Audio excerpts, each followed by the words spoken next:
reka nongere nkwifurize amahoro. Wowe urushijeho gukomeza gutega amatwi ibibyigisho, wowe wabashije gukora follow up kugira ngo uzajye uhora ubikurikirana, Imana iguha umugisha. Nawe utarabikora, shakisha uburyo wabikora kugira ngo uzajye ukomeza kwiyumvira ibyigisho byiza bitambuka kuri iyi podcast yacu yitwa Menya Ukuri. Mbere yo gukomeza rero n'ikijo cyacu, ni byiza ko tubanza kwiragiza Imana. Data mwiza, turagushimye cyane gukomeje kutuba hafi cyane, uhabwe icyubahiro. Mu ruhererekane rw'ibyigisho tuzajya dutambutsa ahangaha, ujye ubana natwe. Imbaraga y'Umwuka Wera reka tube hafi mu magambo tugiye kumva ari mu byanditswe byera. Dufashwe nawe mu izina rya Yesu, amen. Ndagira ngo tuganire ku cyigisho kivuga ngo ni ikibazo umuntu wese yakwibaza, kibaza ngo kuki ndi ku isi. Ese ubundi nawe wigeze ubaza iki kibazo, kuki uri hano, kuki uri ku isi? Abantu benshi bibajije iki kibazo, bibaza impamvu bariho ku isi. Ntabwo ari we muntu wa mbere waba ubyibajije wenyine gusa, hari n'abandi babyibajije kandi batandukanye, barimo n'abanyabwenge bakomeye. Umunyabwenge ukomeye cyane, iyo dushubije amaso inyuma mu binyejana byahise, tukavuga nko ku mugabo Charles Darwin, wari umubiologiste, umuscientiste wabayeho ahagana mu 1809 kugeza mu 1882. We hamwe n'abandi bahanga batandukanye nabo bibajije iki kibazo. Bibajije byinshi ku mibereho yabo n'iy'abazabakomokaho n'abantu muri rusange muri iyi si. Ikibazo cya mbere bibajije, baribajije ngo ariko ubundi twakomotse. Ikibazo cya kabiri bibajije, baribajije ngo kuki turi hano. Ikibazo cya gatatu bibajije ni ikibazo ngo none se amaherezo yacu ni ayahe? Uyu mugabo Charles Darwin na bagenzi be baje kwemeranya ko dukomoka ku ihindagurika ry'ibintu runaka, evolution. Bavuga rero ko ku kibazo cya kabiri, igitumye turi hano, bavuga ko turi ku isi kugira ngo dukure, dukore, turye, twidagadure, tunywe, nta kindi. Ikibazo cya gatatu, igisubizo bagihaye, baravuze ngo amaherezo y'abatuye isi yose ni ugupfa. Nyamara nubwo bimeze bityo, kubemera Imana, tubona ko Imana iriho, tubona ko ari yaremye ibiremwa byose, ari wowe, ari n'ibigukikije byose, Imana ubwayo niyo yabiremye. Ibyo wabisoma muri Yesaya igice cya 45 umurongo wa 5 n'uwa 12. Hari amagambo avuga ngo ni njye Uwiteka, nta wundi, nta yindi Mana ibaho itari njye. Naremye isi nyiremeramo abantu, ijuru nararyibambiye n'intoki zanjye, n'ingabo zaryo zose ndazitegeka. Hano biragaragara yuko Uwiteka ari we waremye byose. Iyo dusomye mu Itangiriro igice cya 1:28, tuhabona uburyo isi yabayeho n'uburyo Imana yaremye. Bwa mbere na mbere, Imana yaremye Adamu na Eva mu mukungugu wo hasi. Irangije kubarema nuko ibaha itegeko rivuga ngo mugende mwororoke mugwire isi. Ibyo ni iremwa umuntu agizemo uruhare. Iremwa umuntu agizemo uruhare ribaho iyo ubuzi bw'umugabo buhuye n'ubuzi bw'umugore. Ndavuga intangangabo n'intangangore.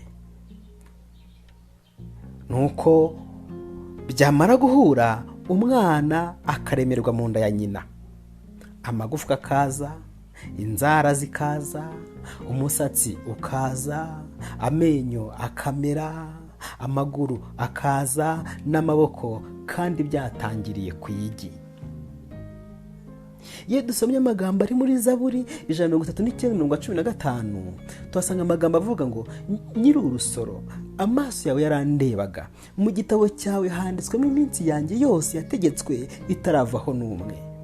Uwiteka yaraturebaga turi urusoro mu nda za ba mama.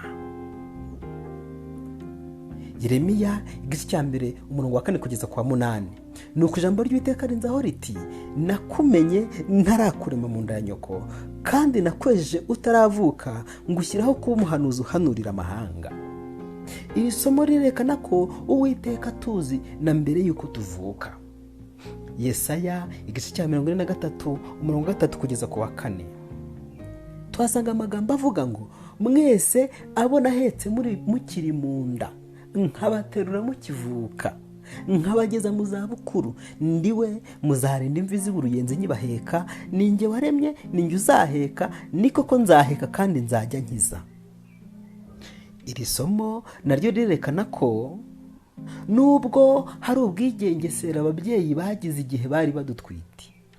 Nibyo koko, njya nibuka umwandiko nize ndi mu ishuri, uri mwiza mama, koko uri mwiza singutaka bimwe bisanzwe, abantu benshi bakabya cyane, amezi 9 mu nda yawe, unwita ugenda wigengesereye, udahuga wanga kumungana. Igihe mvutse narareba, umfureba neza ndanezerwa, ngira ubushyuhe imbeho niyaza, ubwo imbehe yanjye bikabibere. Ugakomeza. Mu by'ukuri Uwiteka ari kuvuga ngo, mwese abona ahetse mukiri mu nda. Uwiteka niwe uduheka, niwe utwita, ureka babwira atatwitayeho, no kuvuga kwacu ntibyabaho. Kandi nkabaterura mukivuka. Ababizi, abakora muri domene y'ubuzima cyane mu bubyaza, umugore ugiye kubyara nta mbaraga bafite zo kuba yaniterura ako kana ngo akaramire. Kaba gahungabana, umutwe utarakomera, umubiri we utarakomera ku buryo hashobora kubaho impanuka, ibye bikarangira. Ariko no mwivuka Uwiteka ahita akaduterura akaturamira. Wari uzi ko nawe ariko byagenze, Uwiteka aguteruye ikivuka? Kandi aravuga ngo, nkabageza mu zabukuru, ndiwe muzarinda imvi z'uruyenzi nyibaheka. Birashoboka ko rimwe na rimwe abantu bamaze gusaza, abantu babanga bakabakuraho icyizere. Ariko Uwiteka waravuga ngo, nzarinda mbageza mu zabukuru nyibaheka, n'imvi zarinda z'uruyenzi ntabwo nzabarambirwa. Tekereza uwaguteruye ikivuka. Tekereza uko asezerana kuzakugeza mu zabukuru, ndetse n'imvi zikazarinda z'uruyenzi akiguheka. Tekereza uwo mwami n'ubu akaba agisezerana ko imvi zarinda z'uruyenzi akiguhetse. Ndagira ngo nkubwire ko waremwe n'Imana kandi uremerwa n'Imana. N'igihe cyose uzaba utarasobanukirwa ibyo, uzumva ubuzima bwawe butagira ubusobanuro. Mbere y'uko uvuka, Imana yagutekereje kandi kurema ibyitondeye cyane. Imana izi ibyawe byose, izi na buri gufwa rigize umubiri wawe, kuko yakuremye igukuye mu busa kugira ngo uzavemo uw'agaciro kazahoraho.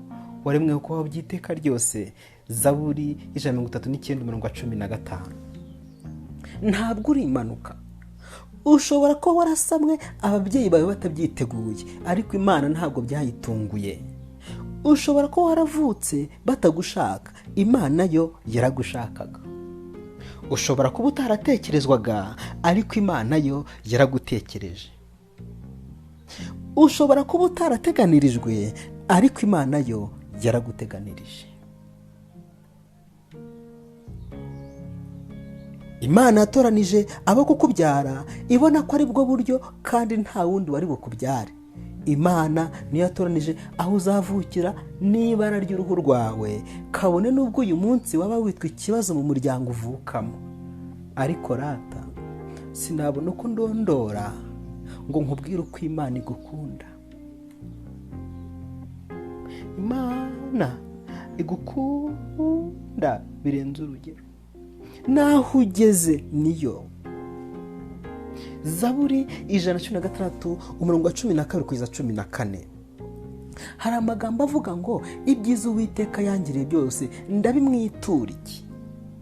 Nzakira igikombe cy'agakiza namba zina ry'Uwiteka, nzahigura Uwiteka umuhigo wanjye, ni koko nzawumuhigurira mu maso y'ubwoko bwose bwe bwose. Uwiteka yagiye adukorera ibikorwa bikomeye cyane byinshi. Ngaho ibuka uburyo Imana igihagarara ku bugingo bwawe. Hari ubwo imva yawe iba yaramezeho ibyatsi, hari n'ubwo uba utaranavutse inda yawe yaravuyemo. Ni ukuri Imana iguhagararaho ku buryo n'uyu munsi ufite amahirwe yo kuba ugihumeka. Ngaho bitekereze nawe, tekereza ibyo byose maze tuvuge tuti ibyiza Uwiteka dukoreye twabimwitura iki? Reba iyo uryamye nijoro uko biba bimeze, nta mbaraga ufite, nta bushobozi, ku buryo inzoka ishatse yaza ikinjira mu zuru nta ruyu ufite ngo ukinge ku zuru itinjiramo. Imana ikabikumira, kandi ahanini nijoro ari amanywa y'ibisimba. Nyamara Imana igakomeza kuguhagararaho. Kuki uri ku isi? Uri ku isi kugira ngo wihane ukore umurimo w'Imana.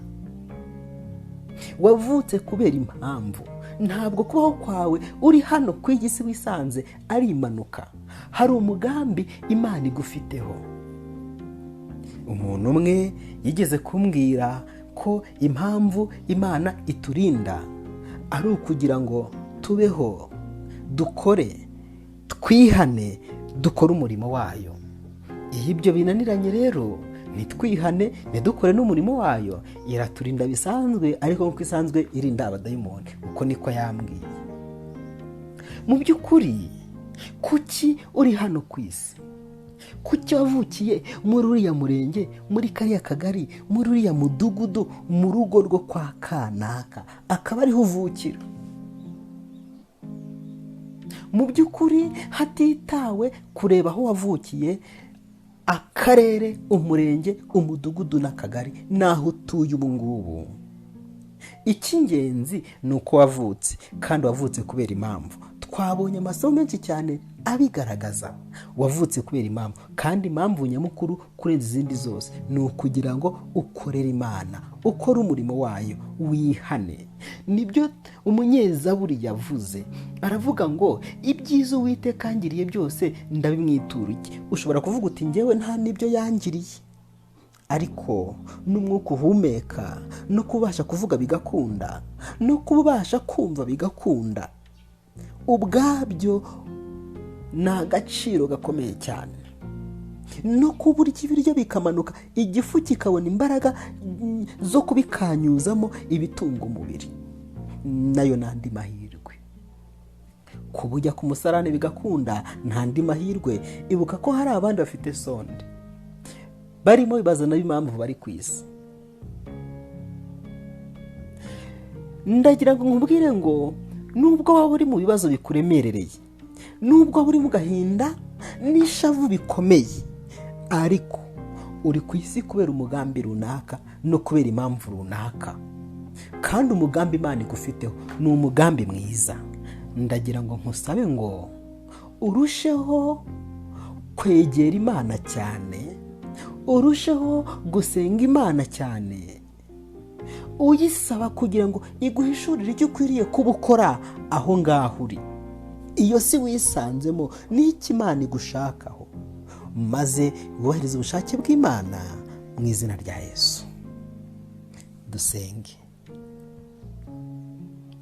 Mwami mwiza, tugushimiye uburyo watwitayeho kuva tugisamwa mu nda za ba mama turi urusoro kugeza n'uyu munsi. Nibyo koko amateka y'ibyo twaciyemo arashaririye, bimwe byaraturenze, ibindi birakomeye, ibindi ni byiza. Ni uruvangitirane rw'ibyiza n'ibibi, ariko turagushimira ko na n'iyi saha ugihagaze ku buzima bwacu, habwa icyubahiro. Rero duhishurira impamvu yatumye turema. Ese kuki waturemye tukaba turi ku isi? Ni icyo dushakaho, ni icyo wadushakagaho, ni uwuhe mugambi wari ufite ukindema njye n'undi mugenzi wanjye, twese uturema? Duhishurira umugambi wawe, ni icyo dushakaho uyu munsi, maze uduhe kugishyira mu bikorwa mu izina rya Yesu, amen.